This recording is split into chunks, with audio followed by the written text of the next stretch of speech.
Hello, dear friends. Today we are going to discuss the topic called meeting. In our last lectures, we have discussed the topic called importance of interview, concept of interview, and today we are going to discuss the topic called meeting, mastering effective business meetings. In this particular lecture, we will explore the crucial aspects of conducting effective business meetings.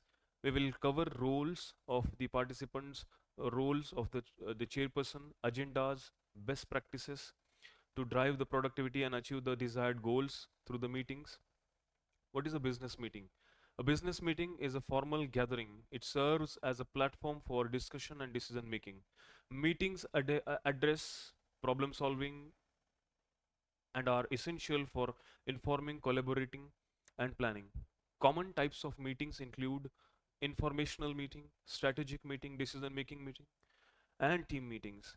So far, to this particular word called meeting, we will come to know that it should be informational, it is strategic, decision making, and team. These are these common types of business meeting.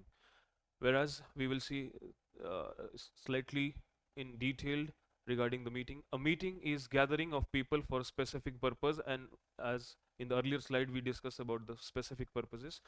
Then it is a verbal and democratic method of discussion and decision making.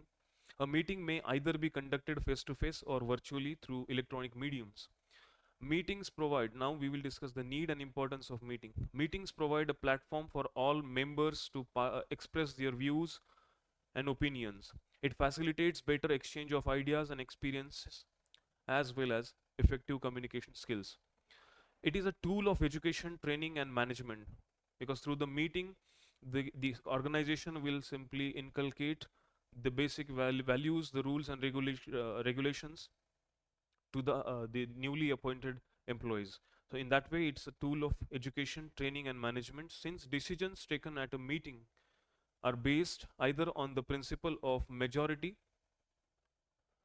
or consensus, they have wider acceptability. As we know, meeting at the end of the meeting, there will be voting. If it is not achieved the consensus, so there will be a voting, and through the voting, we will come to know that principle of through the voting. We will come to know regarding the principle of majority, how many people are voted in favor of a particular the proposal, which will turn into a motion, and then finally it will become the resolution. It's a process. So through the principle of majority or consensus, they have a wider acceptability since a majority of the people have voted and accepted the decisions. Next, preparation and conduct of meetings. The notice and agenda must be sent to the members and special invitees well in advance. Documents such as minutes of the previous meetings, budgets, reports of subcommittees, etc. should be also sent in advance. Physical arrangements should be well organized. A capable chairperson should be appointed who will steer and control the meeting uh, uh, effectively, but he must not be dominant. There must be adequate quorum. Let me explain a couple of things from this slide to you. Notice and agenda must be sent. Before the secretary frames the agenda of the meeting in consultation with the chairperson. They decide the agenda. What is agenda? Agenda is a list of things to be discussed in a meeting. In that way, it's a very structured activity. Meeting is a very structured activity because everything is pre-decided and the members have been given information well in advance through the notice and as well as with the agenda. Notice and agenda uh, sent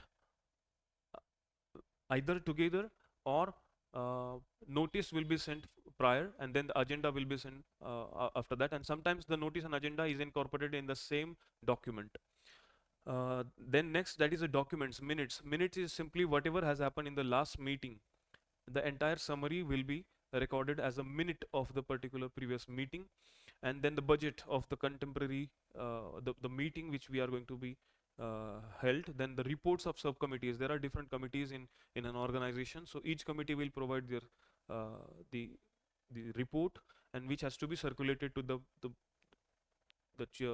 participants so that they will come prepared, because as we have discussed in our interview as well, because It's a two-way communication. Every person sitting in this meeting will have to share his views or her views, uh, or his opinion on a particular issue. So that's why he must be well read. He should be aware about the topics which are going to be discussed in the meeting, and physical arrangements such as the room where which the meeting will be held, the stationery, everything has to be well organized prior. A capable chairperson should be appointed, as I said. Which, what I mean, because it's a since it's a democratic medium for the discussion and decision making, people will there will be some clashes when the things will go against the some uh, participants. So that's why the chairperson has to be very uh, capable, who will control the particular meeting and who will not allot the time, excessive time, to a certain strata of the employees. So equality has to be maintained in terms of time and in terms of the voting system. And there must be an adequate quorum. Quorum, what I mean, the minimum participants must be present, minimum members must be present in a meeting. So these are the things so far we need to discuss today. I quickly go back and let you know if anything remained. As I said, it facilitates better exchange of ideas and experiences, because in the meeting, the management will take some effective decisions, and for that we need the ideas and experiences of the members or the participants. And that is why it should be very the discussion should be very healthy, and the atmosphere should be very very friendly.